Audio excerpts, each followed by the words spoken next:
je slovenski način kupovanja nepremičnin, to je pridobiti kredit pri banki, kupiti nepremičnino in se zakreditirati do konca življenja, za nas primeren način ali je morda kakšen trik, kaj bi bilo morda boljše, lažje ali pa bolj inovativno? Ja, definitivno jaz sem pristaš nakupa, jaz sem proti najemu. Jaz sem pristaš nakupa, ker to vedno govorim povsod, da ta svoboda v svojem stanovanju, neodvisnost, veš, najemodajalec te po enem letu vrže ven, ne smeš nič spreminjati, omejen si, a imaš psa ali imaš otroka, še otroka ne smeš imeti, bož, da imaš mačko, ne. In ne smeš obesiti ene svoje slike in plačuješ nekomu. Pa boš, da vzameš kredit, pa plačuješ banke obresti, pa te vsaj noben ne bo vrgel ven, če ne boš mogel kredita plačevati, pa boš prodal, pa boš poplačal banko, pa to razliko vzel, pa boš imel vsaj nekaj. A ne? Da o nekem svojem domu, čustvih o svojem domu sploh ne bi razlagal, kako je to fajn, ne. Ko ti malo tudi opremljaš, pa ne. Se bom navezala še na neki Ja. umetnost in dom. Torej, zdajle je že ta drugič, da si omenil slike, umetnost. Kako pa je to dvoje združljivo? To je, jaz sem pač to umetnost pač not padel, ne, tako kot sem že parkrat rekel, in sem velik zbiratelj, ljubitelj, ne velik ljubitelj, pa zbiratelj, so še večji zbiratelji od mene. In umetnost ti v bistvu ta dom okrasi, če bi rekel, da je neka enostavna umetnost, da dekorira in oplemeniti, oživi z umetnostjo pravo. Ker v tem prostoru več nisi sam. In ta dekoriranje z umetnostjo pusti osebni pečat in pokaže del tvoje duše na stenah. In šele takrat stanovanje postane tvoj pečat, tvoj duh, tvoja oaza, ko ti daš noter art. Pa tudi, če sam sliko narišeš, vse.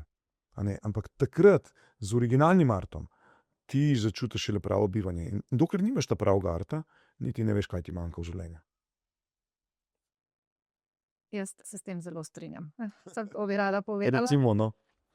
Mislim, slike ta prave vibrirajo, imajo svojo resonanco, svojo energijo, one se spreminjajo, vsakič nekaj novega noter najdeš, a veste, sence, kontrasti, a veste, ko ti daš nek kip, pa ko pade na njega svetloba, on da neko senco, on da neko grafiko, a veste, to je meni magic. Jaz rečem, da je to magic. Ne rabi pa biti draga umetnost. Ne? Jaz sem pač pristaš tuje naših umetnikov, seveda, in ki jih tudi imam v zbirki, ampak predvsem tujih umetnikov, ker so tudi investicijsko zelo zanimivi. In investiram v contemporary art, American, German, nemški, ameriški, da nam preveč v tujih izrazih govoril. In sem pač spoznal ta svet po raznih svetovnih sejmih, art fairih, in sem videl, da to je tudi bogataši investirajo vsaj 15% denarja v art. Mladi baby boomerji, mladi menedžeri na tujini pa že 30% investirajo v art. V emerging artist, ampak tudi v established artist. Blue chipe, ki so že, bi rekel, zelo uveljavljeni in so v vseh zasebnih in javnih zbirkah, to delam jaz. Kupujem samo to, kar je v zasebnih javnih zbirkah, kar je že na sekundarnem marketu, kar je top. Se pravi, ni hype, danes pride en, je popularen, raste cena, vsi ga hočemo zato, ker je pač zanimiv, pa lep, pa lušten za pogled, ampak mogoče tudi druga umetnost, ki je zgodovinsko potrjena v muzejih, in to je tisto, kar je res na steni dela. Jaz se s tem zelo lahko poistovetim. Z možem prihajava ta vikend iz Artisime v Torinu in lahko sem povem, da sta bili to trije zelo lepi dnevi mojega življenja. Veliko so mi dali in preprosto je res nekaj, kar težko opišem, vse besede so odveč, ampak zares je to pomembno. Če se pogovarjava o tem, kaj kot investitorji bi lahko v bodoče še naredili. V nekih tvojih intervjujih sem zasledila idejo o denimo javno-zasebnem partnerstvu. Kaj še bi bilo morda potrebno razmisliti pri nas, da bi šli iz teh okvirov, gradijo nekdo, ki ima denar, zgradi poceni, čim bolj proda, ima čim več dobička in se ne zanima več, kakšna je kvaliteta bivanja? Ja, javno-zasebno partnerstvo je avtocesta do stanovanj. Zakaj? Država sama se trudi. Moramo reči, zdaj lahko kritiziramo vsega, pa vse, mene isto, pa vas isto. Ne? Ampak država se trudi na nekem področju, da bi zagotavljala. Dogajajo se stvari, ki bojo zagotavljalo število stanovanj. Naj so obljubili ali niso, pa to jaz se v to ne bom spuščal, ker nisem politik. Ampak, se pravi, javno, vidite, ima težave. Samo zasebno ima tudi težave z birokracijo.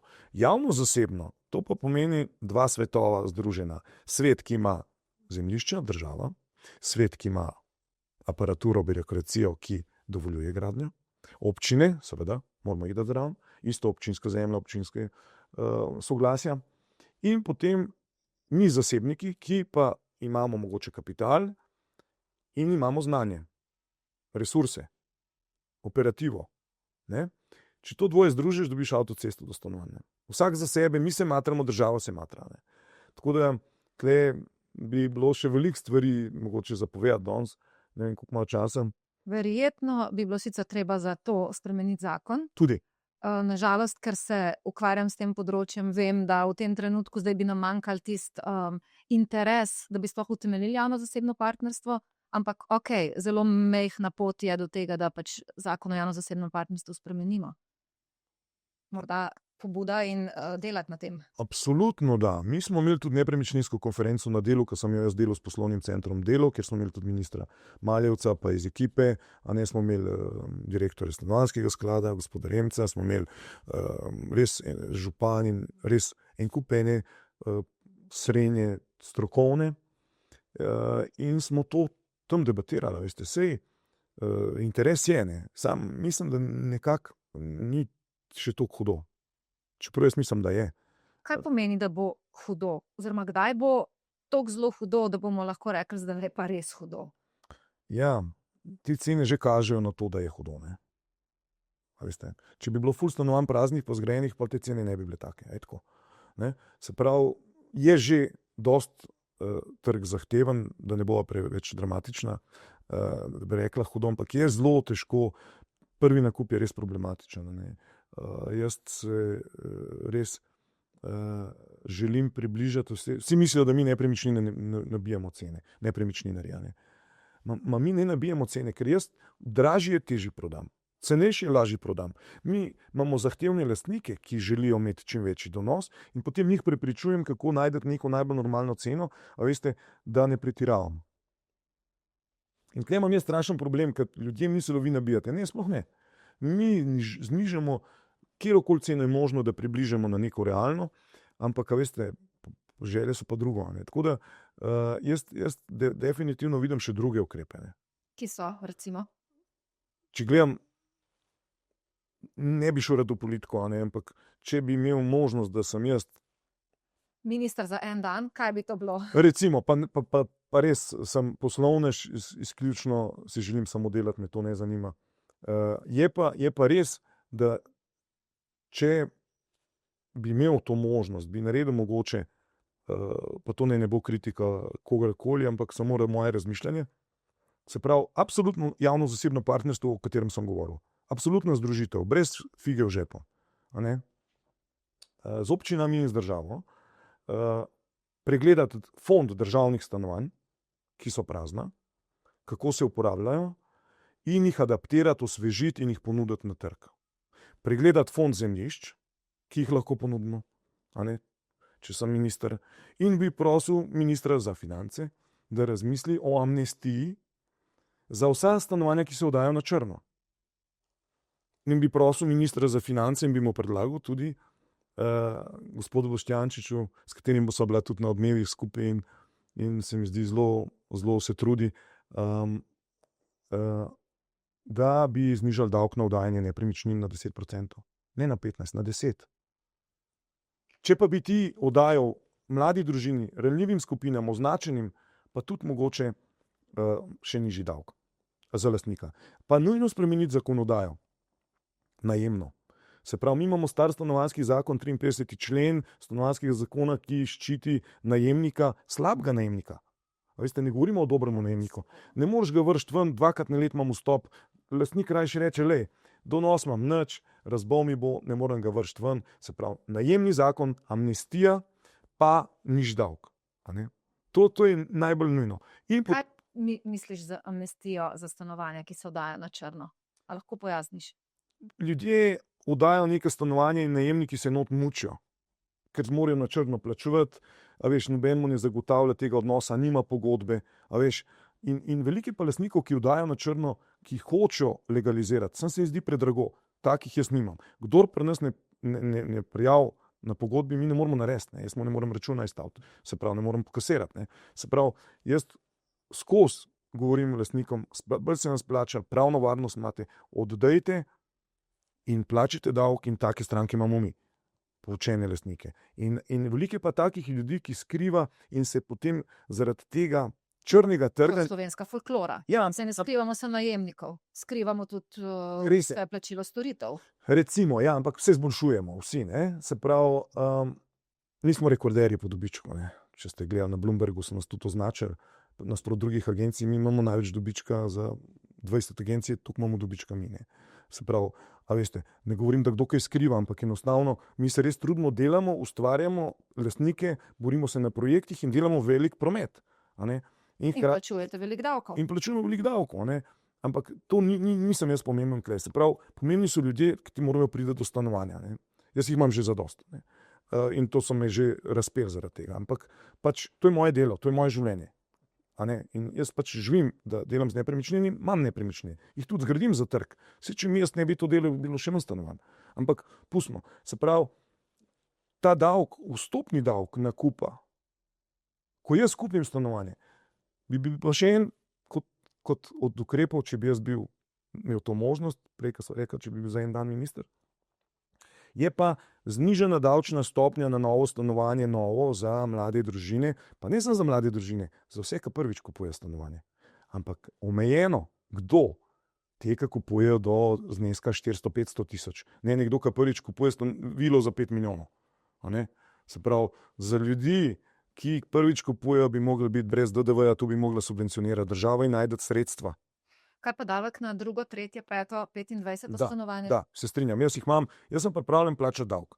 Normalen davek, da se mi splača. Kaj je normalen davek? Glejte, mi vemo, koliko stane NUSZ, ne? Če stane 0,15%. Se pravi, davek bi mogel biti, ne vem, 1% ali pa kaj jaz vem, govorim 0,5%. Stimulativen davek, da ljudje še vedno kupujejo, dajo v najem. Jaz moje nepremičnine imam vse oddane. Saj tudi ta predlog ni bil slab, da se oddaja, pa da se ti davek poračuna. V Švici se ves davek poračuna. Kolikor ga zapraviš, kolikor ga se ti poračuna ves. Ta primer tega davčne reforme je pri nas previsok davek je bil, ampak da bi se obračunal, če ti oddaš, pa plačaš davek, pa daš stanovanje na trg, se to je stimulativno. Ljudje bojo oddajali, bojo mogli oddajati. To je super, ne? Ampak koliko davka? To, da ljudje zdržijo, da se jim splača in da to laufa in da ga dajo na trg. In predvsem, jaz pa mislim, da je še bolj pomembno to. Naši sosedje v Beogradu so zdaj zagotovili spet 200 milijonov sredstev v kvotah za mlade družine po res nizkih obrestnih merah, ki jih država subvencionira, ne. Tudi v Zagrebu, a veste, država subvencionira obresti za mlade družine in predvsem ta davek vstopni bi mogel biti 0 za mlado družino, a ne. In še država bi mogla biti garant, da se brez pologa najame kredit in to bi bili te ukrepi, ki bi zelo, se pravi, najemni trg, zakonodaja, davek, amnestija, javno-zasebno partnerstvo, pa potem še davčna stimulacija, pa garant države za... In to je takoj. To se naredi takoj. A veste, javno-zasebno partnerstvo, da zgradimo nekaj, rabimo čas. To, kar sem videl zdaj povedala, to se sprejmejo zakoni pol leta. Super. Za konec. Verjetno nisem bila edina, ki sem zastrigla z ušesi ob omembi vile za 5 milijonov. Koliko vil za 5 milijonov imamo mi v Sloveniji? Par vil je na trgu, jaz imam eno na leto. Niti ni treba, da so na trgu, ampak dejansko, torej ene par. Torej bolj realno se pogovarjamo o hišah za 1 milijon evrov. Bravo, 1,2 milijona. To bi bil naš nek realni luksus. A ne? Tako da tudi stanovanja, veste, nimamo zdaj ne vem koliko stanovanj po par milijonov. Ne? Tako da ta segment pri nas ni razvit, ker ni potrebe po njemu, ker ni takih strank. Je osebni projekt, ki ga stranke same zgradijo. Najlepša hvala za tvoj čas. Skozi sem imela slabo vest, ker si ti mene vikal, jaz tebe tikala, ampak sem rekla, naj nam bo oproščeno, ker sva se tik pred oddajo zmenila, kako bo. Maja, jaz se ti zahvaljujem na ti za to povabilo. Zdi se mi zelo zanimiva tema. Spet malo drugačen podcast, spet zanimiv podcast. Neka recimo specifika, bi rekel, tvoja, ki pelje te zanimive teme na svoj poseben način. In sem tudi zato pristal in se mi je v čast, da sem bil tvoj gost in tudi za naprej se priporočam. Najlepša hvala. Hvala lepa. Poslušali ste epizodo podcasta Hudičev advokat, ki ga ustvarjam odvetnica Maja Koršič Potočnik. Podcast objavljam vsak drugi ponedeljek ob 6. zjutraj na kanalih YouTube, Spotify in Apple Podcast. Imate vi kakšno perečo temo, o kateri bi lahko govorili v podcastu? Sporočite mi vaše predloge.